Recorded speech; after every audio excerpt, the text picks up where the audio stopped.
मालिक की सजनबाजी प्यारी सत्संग जीव, बच्चे चाहते हैं कि जी हमें कुछ पॉइंट्स पे आप सत्संग, अभी जो सवालात आए हैं उसके अकॉर्डिंग सत्संग करें कुछ देर, कुछ तो जरूर।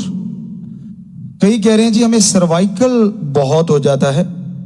इसके लक्षण जो हैं कि आपके बैक साइड में खिंचाव पैदा हो जाता है, चिड़चिड़ापन हो जाता है, सिर में दर्द, बैक साइड में खिंचा खिंचा रहना, क्योंकि लगातार जो कंप्यूटर का काम करते हैं, कुर्सियों में बैठे रहते हैं, लिखने का काम करते हैं या बजाने का, जैसे बच्चे ज्यादातर इसी में लगे रहते हैं कंप्यूटर में या फोन में लगातार, तो चिड़चिड़ापन बहुत आ जाता है, खिंचाव पड़ जाता है नाड़ियों में, पीछे दर्द रहने लग जाता है और कुछ भी अच्छा नहीं लगता, सुन्ना सुन्ना लगने लग जाता है, बेचैनी सी छाई रहती है। तो ये सब और भी कारण हो सकता है, लेकिन सर्वाइकल के भी लक्षण हैं। सर्वाइकल से ऐसा होता देखा गया है, एकांत अच्छा लगता है, कोई बोले अच्छा नहीं लगता, उसकी आवाज भी भद्दी लगती है, बुरी लगती है। तो उसके लिए एक तरीका हमने बताया है कि एक बेंच हो या चारपाई, आप उस पर लेटें, पहले सीधे लेट जाएं, फिर पांव के बल अपने आप को थोड़ा पीछे की तरफ सरकाएं और ये छाती इतनी आपकी आ जाए, छाती तक ये जगह, ये आप चारपाई से आगे ले जाएं। मान लीजिए ये चारपाई है तो इतना ये सिर वाला हिस्सा पीछे ले जाएं और फिर दोनों हाथ पीछे करने हैं और पूरा गर्दन को ढीला छोड़ दें। अगर फर्स्ट टाइम कर रहे हैं और थोड़े मोटे हैं आप, एक आदमी जरूर होना चाहिए जो पाँव को पकड़ के रखे, अकेले मत करें। और ये करने से पहले आप थोड़ा घूम लें, तो हाथ पीछे लटका दें, गर्दन पूरी पीछे की तरफ कर दें। इस अवस्था में आप कम से कम 15 सेकंड जरूर रुकें। आधा मिनट रुक जाओ तो कहना ही क्या, आधे मिनट से शुरू करें, मिनट तक जाएं। और जैसे ही आधा मिनट हो जाए तो जो परिवारजन है या तो वो आपका हाथ पकड़ के आपको थोड़ा सा पीछे, या फिर आप खुद जवान बच्चे हैं तो जैसे ऐसे हाथ हैं चारपाई को पाए और पीछे को सर्कल लें, अपनी जगह पे आ जाएं, वैसे ही लेटे रहें कुछ देर। और जब बैठे होंगे तो बैठना है 1 मिनट। उसमें अगर हल्का सा आपको चक्कर आता है ऐसा सीधे होने के बाद, तो इसका मतलब थोड़ा सर्वाइकल है, और ज्यादा आता है तो ज्यादा। तो ऐसा 15 सेकंड, आधा मिनट आप रुके, आधा मिनट सीधे हो गए, आधा मिनट फिर किया, कम से कम 3-4 बार, फिर 7 बार, सुबह दोपहर शाम। ऐसा आप करोगे तो 5-7 दिन में वो ये चीजें आपकी दूर हो जाएंगी और सर्वाइकल से आप तंदुरुस्त हो जाएंगे। पर लगातार कंप्यूटर का काम फिर भी चल रहा है, तो इसलिए शाम के टाइम 3-4-5 बार आप जरूर कर लिया करो, तो ताकि बिल्कुल फ्रेश रहोगे। डेली का डेली आप दवाई लेते हो ना, टेबलेट लेते हो, ये मान लो कि आप दवाई ले रहे हो, तो उससे ये सर्वाइकल चला जाता है। इससे आपको बिल्कुल आराम मिलता है, क्योंकि हम भी बहुत कई बार काम किया करते हैं तो ऐसा हो जाता है खिंचाव सा, और जैसे ये किया हम तो झट कर लेते हैं और हाथों हाथ ठीक हो। बहुत बच्चों को हमने, हजारों बच्चों को बताया है, तो उन्होंने करके देखा, रिजल्ट 100%। साइड इफेक्ट तो इसका है ही नहीं, बस इतना साइड इफेक्ट है कि जो अनजान पहले गर्म होना है, चलने के बाद ही ये आसन आपने करना है। तो ये प्रैक्टिकली है, हमने करके देखा है बहुत बार और बिल्कुल नॉर्मल हो जाता है, याद ही नहीं रहता कि कहीं दर्द भी रहता है या दर्द भी है। और अगला जो यहां पे आया है सवाल कि परिवार और रिश्ते बिगड़ रहे हैं। हमारे परिवार संयुक्त परिवार रहा करते थे, आज वो बिगड़ते जा रहे हैं। आप निगाह मारोगे, गांव में भी बहुत कम परिवार रह गए जो संयुक्त परिवार हैं। रिश्ते बिखरने का कारण सबसे बड़ा है अहंकार, सहन शक्ति की कमी। जरा सी बात होती है और आप झगड़ा झमेला शुरू कर लेते हैं, जरा सी बात होती है आप परेशान होने लग जाते हैं, जरा सी बात होती है आप एक दूसरे से बोलना बंद कर देते हैं। पहले तो बहनों में पाई जाती थी ये आदत कि भाई थोड़ा सा मुंह मोटा हुआ और कहते मैं नहीं बोलती इसके साथ, कई कई दिन नहीं बोला करते थे, हमने देखा अपने बच्चों को, सेवादारों को। पर अब तो भाई आपको पता है हर चीज में मुकाबला हो गया, बराबर के हकदार हो गए, कहते हम कौन सा कम है। तो इन्होंने भी बोलना छोड़ देते हैं आपस में। वो निकलेगा दूसरा साइड में हो जाएगा, इसको निकलने दो। फिर माथे लगाना भी पसंद नहीं करते। क्यों? आपकी रगों में एक ही मां बाप का खून है, एक ही मां के गर्भ में आप पले बड़े हुए हैं, एक ही मां का दूध पिया है, एक ही बाप और मां के परवरिश में आप बड़े हुए हैं, उसी मां बाप ने आपको पढ़ाया लिखाया। फिर ऐसा क्या आ गया कि उस खून में जहर बनने लगा? उसका कारण अहंकार है, धन दौलत है, जमीन जायदाद है, औरत या मर्द है, क्योंकि बेटे बेटियों में ये चल रहा है तो झगड़े हो गए। एक और भी बड़ा कारण है गलत सोहबत, गलत संग करना, वो भी एक बहुत बड़ा कारण है। क्योंकि एक कहावत है कि उंगली लगाने वाले बहुत होते हैं। आपको इकट्ठा देख के खुश होने वाला तो कोई कोई होगा, जिसके अच्छे संस्कार हैं, कोई संत पीर फकीर या कोई भगत, वो तो खुश हो सकता है, वरना इकट्ठे परिवारों को देख के लोग सड़ते हैं, जलते हैं। और एक और भी कारण है संयुक्त परिवारों का टूटना, बुरा ना मानना। कहते ना तो बुरा जन्मे और ना बुरा आए, कोई बुरा आ जाए। वो बहू हो सकती है, जवाई हो सकता है, माड़ा संग आपके बेटे बेटी का भी हो सकता है। जो 3 कारण ऐसे हैं जो संयुक्त परिवार तोड़ने में बहुत बड़ा कारण बनते जा रहे हैं, क्योंकि वो लंबी नहीं सोचते। और एक परमपिता जी ने जो बताया वो भी बहुत बड़ा कारण है, गदा 25 उम्र जोर जवानी का। एक 25 से 45 साल या 30-40 साल तक की जो उम्र होती है, जब बच्चा अपने पैरों पे खड़ा होने लगता है, माँ बाप की बनी बनाई जायदाद पे हक जताता है, उसको पैसा मिल जाता है, वो अपने तरीके से काम करने लगता है, उसको लगने लग जाता है कि यार मेरे माँ बाप तो बेवकूफ ही थे, मुझे जितनी अकल काश मैंने काम संभाला होता तो मैं तो पता नहीं कितनी बुलंदियों पे ले जाता।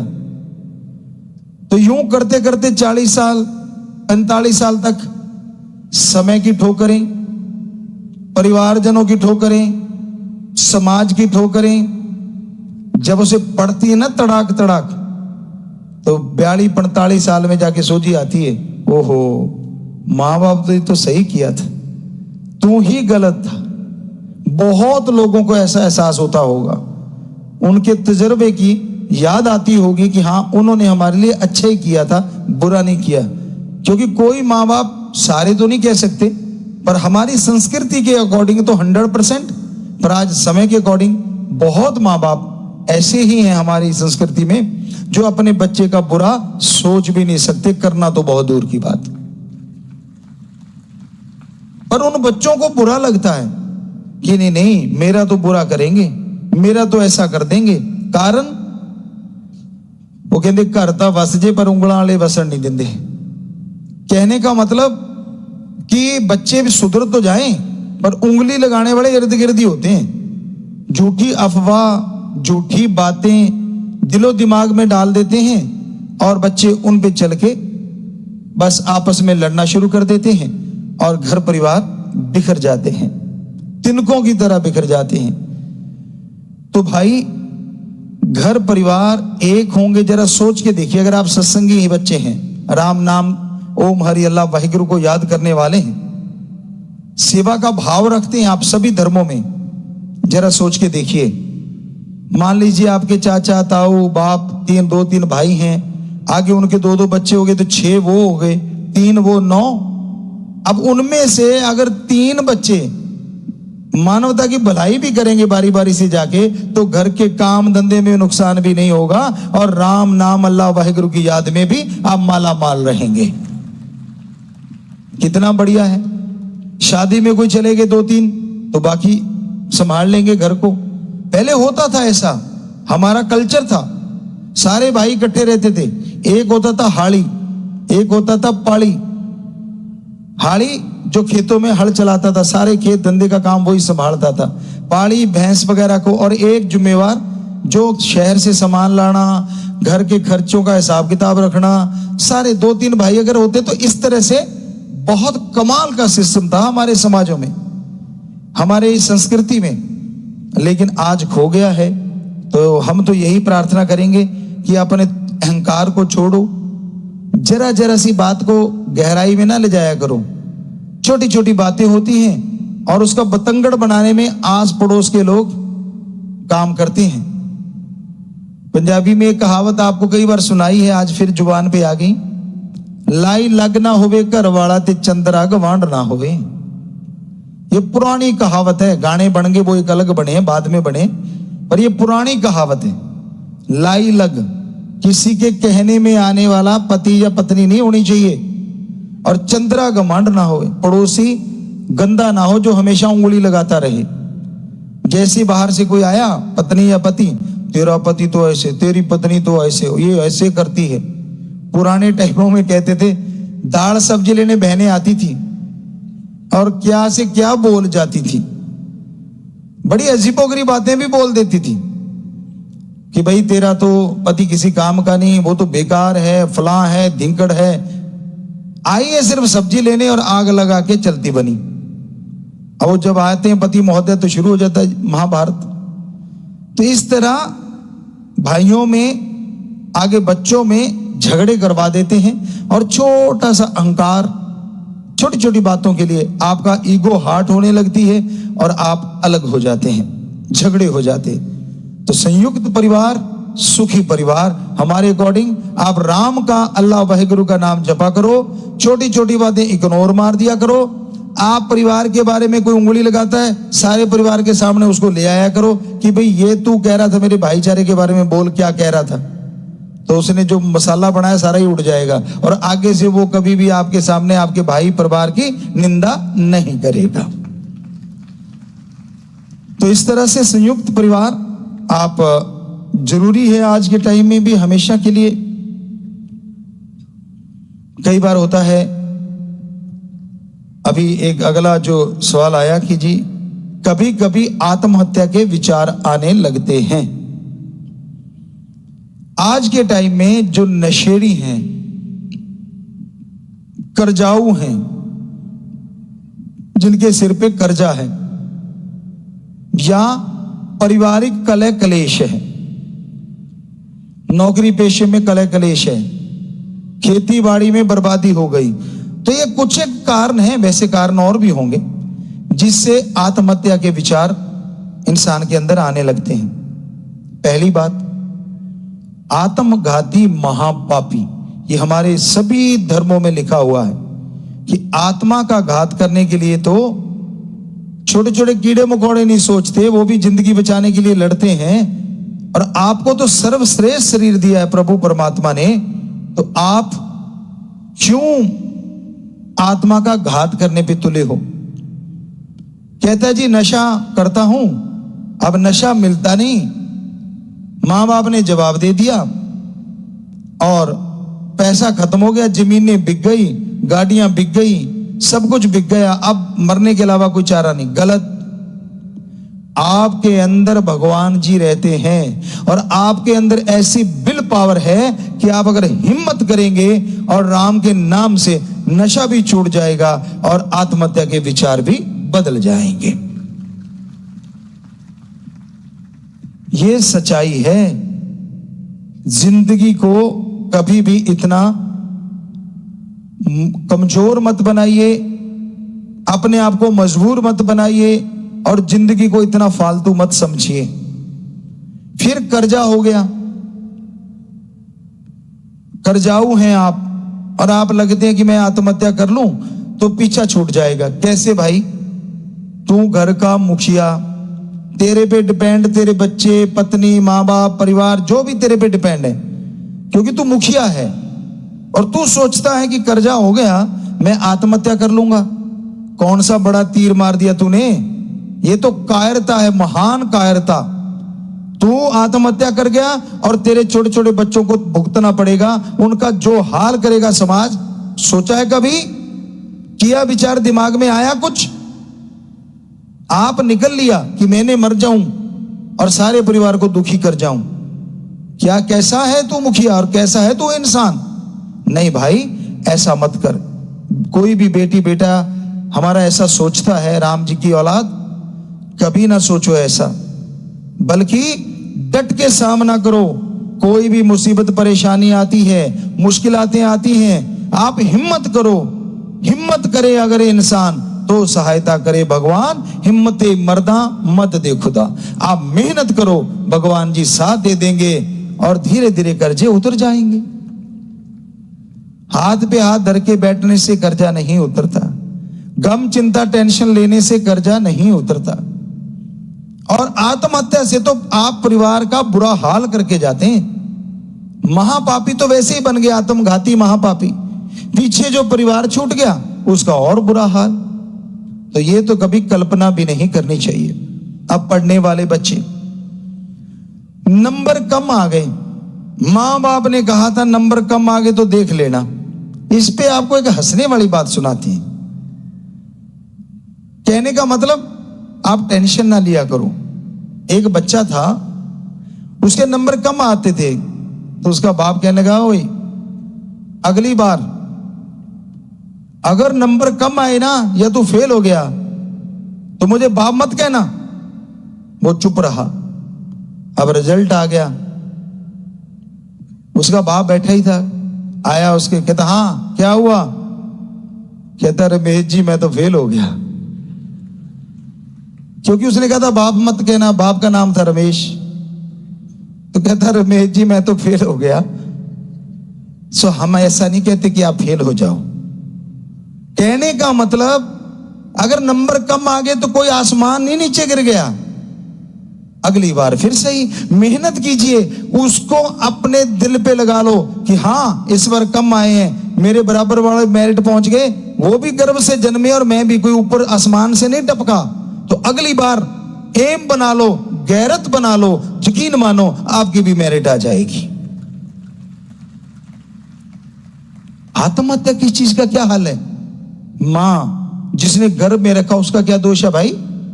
हे बच्चों, जिसने 9 महीने गर्भ में रखा है, आपको छोटी सी बात लगती है? तो आप 1.5-2 किलो की ईंट पेट पे बांध के 3 दिन सो के देख लो, चल फिर के देख लो, उतारनी नहीं, 3 या किलो की ईंट पेट पे बंधी हो और आप सो के दिखा दो, नहीं सो पाओगे ना। अरे मां ने 9 महीने रखा है पेट में, वो इसलिए कि आत्महत्या करके उसको दुख दे जा।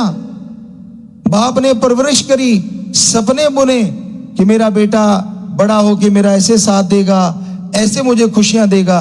क्या ये कुठाराघात नहीं कर रहे आप? और मां बाप को भी इतना प्रेशराइज नहीं करना चाहिए बच्चों को कि देख लेना अगर कम नंबर आए वैसे हो जाएगा वैसे हो जाएगा। पढ़े लिखे कुछ ज्यादा ही प्रेशर डालते हैं। गांव में हमने देखा अनपढ़ नहीं परवाह करते, कहते पुत्र ढंग नाल पास हो जी, उनका काम होता है। हमने जो देखा आज भी ऐसे ही होता होगा कि बेटा जी पास हो जाना, अच्छे नंबर ले आना। और ज्यादा जो पढ़ लिख के कट जाते हैं ना मां बाप, खुद का मार्कशीट नहीं दिखाएंगे कितने लिए थे, या तो वो दिखाने की जरूरत नहीं पड़ेगी। अगर आप इंटेलिजेंट है, नेचुरली सेल वैसे जाएंगे बच्चे में और वो भी इंटेलिजेंट बनेगा। पर क्या आपने उसके संगी साथियों का कभी ध्यान दिया कि उसका संग तो नहीं गलत, कहीं गलत संग में तो नहीं फंस गया? क्या आपने उसको कभी टाइम दिया है, कभी चेक किया है उनके टीचरों के पास, मास्टरों के पास 15 दिन के बाद, महीने के बाद उसकी रिपोर्टिंग करी है कि बताओ मेरा बच्चा पढ़ाई में कैसा है, स्कूल में उसकी कितनी हाजिरियां हैं? 15 दिन में करते रहो चेक, पता चल जाएगा वो स्कूल में ही जाता, कहीं और तो नहीं जाता 15 दिनों में बीच में। और पता चलेगा तो फिर चेक करो, और प्यार से हैंडल करके गलत सोबत में पड़ गया है तो उसकी वो गलत सोबत हटवा दो। अगर ये सब कर रहे हो आप मां बाप, तो हकदार बनते हो बच्चे को कहने के कि बेटा नंबर अच्छे ले आना। और अगर उनको टाइम ही नहीं देते आप तो अपने आप में मस्त हैं, आपका बिजनेस है जी, व्यापार है जी, ऐशो आराम है जी, आप तो उसमें खोए हैं। पर आपको गैरत है ना, मेरा बेटा कम नंबर कैसे ले आया? बेटे की कभी जाके आपने रिपोर्ट ही नहीं देखी और लास्ट में कम क्यों ले आया? तो गलतियां आपकी है, मां बाप की। तो दोनों बातें ध्यान में रखिए। मां बाप अपने बच्चों को टाइम दें और बच्चे माँ बाप को एक as a friend, as a सहेली, बेटी है तो अपने माँ बाप को सहेली की तरह, हमारे ख्याल में एक टाइम रख लो। पहले भी हमने बहुत साल पहले सत्संग में बोला था, आज फिर से कहना चाहेंगे कि आप एक टाइम रख लो, 1 घंटा 2 घंटे। बच्चा स्कूल से आता है, आज की भाषा में फ्रेंड टॉक, उसका नाम दे दो फ्रेंड टॉक, कि एक दोस्त की तरह, एक सहेली की तरह माँ बाप अपने बेटे बेटी से दोनों बैठ के बात करें कि बेटा इस टाइम में जो भी तू बताएगा हम तेरे को लड़ेंगे नहीं।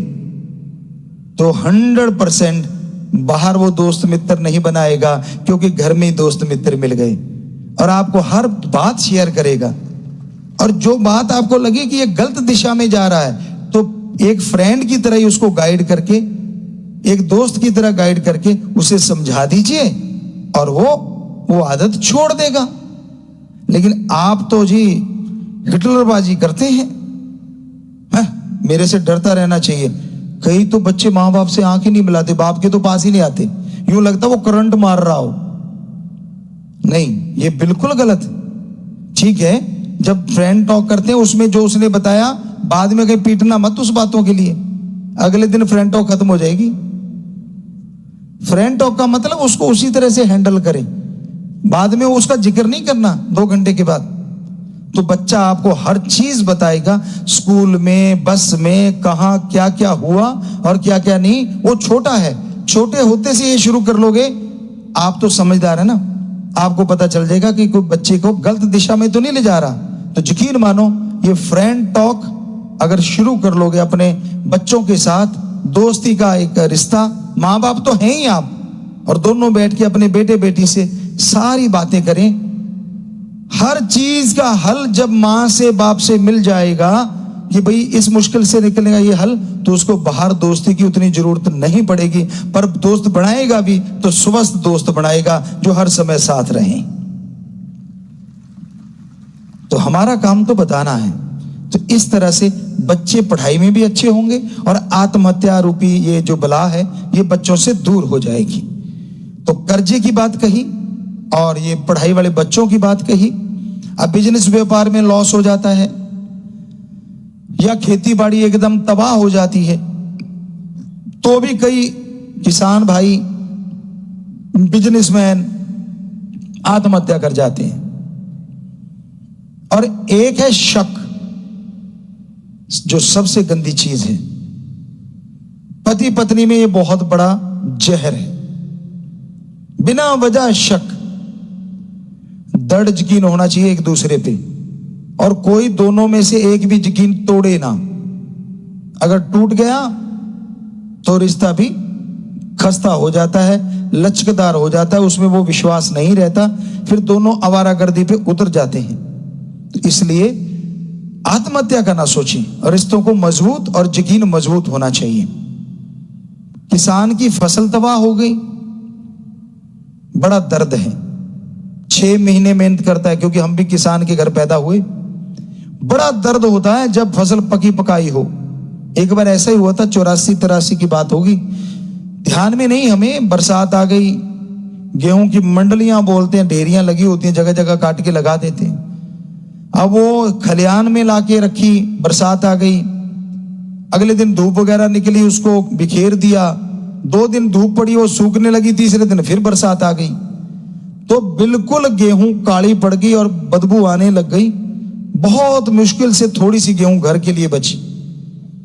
तो इतना खर्चा किया होता है, कैसे कंट्रोल करें? पर इसका मतलब ये थोड़ा ना कि आत्महत्या कर लो। खाने को तो मिल गया, जीने का तो है, चलो कर्जा उठा लिया, उसका दर्द है, पर मरने से क्या बताइए आप, कर्जा उतर जाएगा क्या? वो जो समस्या घर के लिए खड़ी हो गई, क्या वो हल हो जाएगी? जी नहीं। हे किसान भाइयों, ऐसा करने से आप ही नहीं, आप सारे परिवार को दुखी कर गए। आप घर परिवार में बैठ के दुख साझा करो, अंदर ही अंदर मत रखो कि भाई आपा इतना कर्जा उठा चुके हैं, फसल अपनी तबाह हो गई, अब आपा ने हाथ बंद करके खर्चा करना है, मतलब कम से कम खर्चा, जिंदगी का जीवन यापन करना है। ऐशो आराम को मारो, तिलांजलि दे दो, छोड़ दो। तो सारे परिवार में जब आप बात करोगे ना, आधा बोझ तो वैसे ही उतर जाएगा, क्योंकि एक अकेला आदमी जब दिमाग में रखता है तो दिमाग में टेंशन पैदा हो जाती है, उससे आत्महत्या के चांस ज्यादा हो जाते हैं। और जब वही बात पूरी फैमिली में और संयुक्त परिवार हो तो कहना ही क्या, फिर तो सारे परिवार वाले मिलके लग जाएंगे कि हाँ हमारे पे कर्जा है और हमने मेहनत करनी है। यकीन मानिए रास्ते जरूर मिल जाते हैं जब इतने दिमाग इकट्ठे सोचते हैं। पर आत्महत्या ना करो हे किसान भाइयों। ठीक है, कुदरत के कादिर ने कहर बरपा दिया, ठीक है आप बर्बाद हो गए, पर बर्बाद हो गया गाने से क्या आबाद हो जाओगे? फिर से मेहनत के लिए तैयार हो जाओ। आप कर्मठ हैं, आप हिम्मत वाले हैं, आप योद्धा हैं, शूरवीर हैं। फिर से लग जाइए जमीन के साथ मेहनत करने, और हो सकता है अगले 6 महीने में आपका कर्जा भी उतर जाए और फायदा भी हो जाए। ऐसे ही बिजनेस व्यापार है, पैसा लगाया डूब गया। वैसे एक बात बुरा ना मानना बच्चों, बिजनेस व्यापार कि अगर मेहनत की कमाई लगाते हो, हमारी जिंदगी का ये तजुर्बा है, वो पैसा कभी डूबता नहीं। ये अजमाई बात है, एक बार झटका लग सकता है लेकिन अगले साल फिर पूरा हो जाएगा। अगर मेहनत का नहीं ठगी बेईमानी का है, फिर तो टेंशन आपको लेनी ही नहीं चाहिए। कैसे नहीं लेनी चाहिए? एक उदाहरण आपको बताते हैं। राजस्थान में एक सज्जन थे, ऊंटों का व्यापार वगैरह करते थे। गांव वालों को पता नहीं था कुछ इतना ज्यादा, लेकिन राजस्थान में ये देखा है हमने, अपनी आंखों से भी देखा है। जैसे नया ट्रैक्टर आ गया तो सारा गांव इकट्ठा हो गया, अच्छा इसकी तो लाइट जलती, अच्छा इसका तो ये होता है। ये 76 की बात है। तो ये भी उन्हीं टाइमों की, उनसे पहले की बात है। कोई ऊंट ले आया, शाम सी का समय था, गांव वाले सारे इकट्ठे हो गए। अरे यार क्या खूबसूरत ऊंट है, कितना बढ़िया ऊंट है, कितने का लाया? कहता यार ले आया जितने का हुआ। अब गांव वालों ने ज्यादा नहीं छेड़ते थे कि ठीक है बहुत सुंदर ऊंट है भाई, गजब का ऊंट है तेरा, क्योंकि ऊंट ही होता था मेन हल जोतने का साधन। पंजाब साइड में बैल वगैरह होते थे, राजस्थान में भी कई जगह बैल होते थे, लेकिन मोस्टली ऊंट ज्यादा चलते थे। तो अगले दिन सुबह कुछ गांव वाले रह गए थे, कुछ दोबारा फिर आए कि यार शाम को तो इतना बढ़िया दिखा नहीं। सुबह जाके देखते तो खाली होते थे, ज्यादा बरसात पे निर्भर था।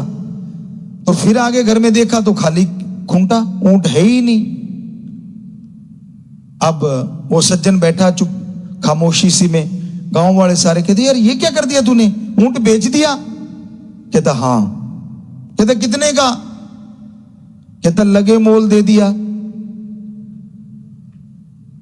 असल में पता क्या हुआ, वो बंदा चोर था, चोरी करके ऊंट लाया, रात को कोई चोर चुरा के ले गया। तो कहने लगा लगे मोल दे दिया भाई। तो हे भाई बुरा ना मानना, अगर बेईमानी से कमाया था तो लगे मोल चला गया, टेंशन किस बात की? हाँ मेहनत का कमाया है, और मेहनत कड़ा परिश्रम का पैसा है। हम आपको गारंटी देते हैं, राम नाम जपते रहो, फिर मेहनत करो। एक बार अगर वो डूबा भी है तो अगली बार दुगना भी आ सकता है। ये अजमाई हुई चीजें हैं। पर आत्महत्या किसी चीज का सॉल्यूशन नहीं है। तो इसलिए आत्महत्या किसी भी कॉस्ट पे, किसी भी चीज के लिए कभी भी ना किया करो, ना सोचा करो। और इसका सबसे बड़ा बचने का कारण है ओम हरि अल्लाह वाहिगुरु राम का नाम। ये सॉल्यूशन, ये दवाई है। राम का नाम, ओम हरि अल्लाह वाहिगुरु गॉड खुदा रब का नाम अपने अपने धर्मानुसार आप जाप करें सुबह शाम। विल पावर बढ़ेगा, और विल पावर बढ़ेगा तो आप आत्मबल से अपनी गम चिंता टेंशन परेशानियों को आने से पहले ही खत्म कर देंगे। तो अपने आप ही आत्महत्या का जो रोग है वो खत्म हो जाएगा।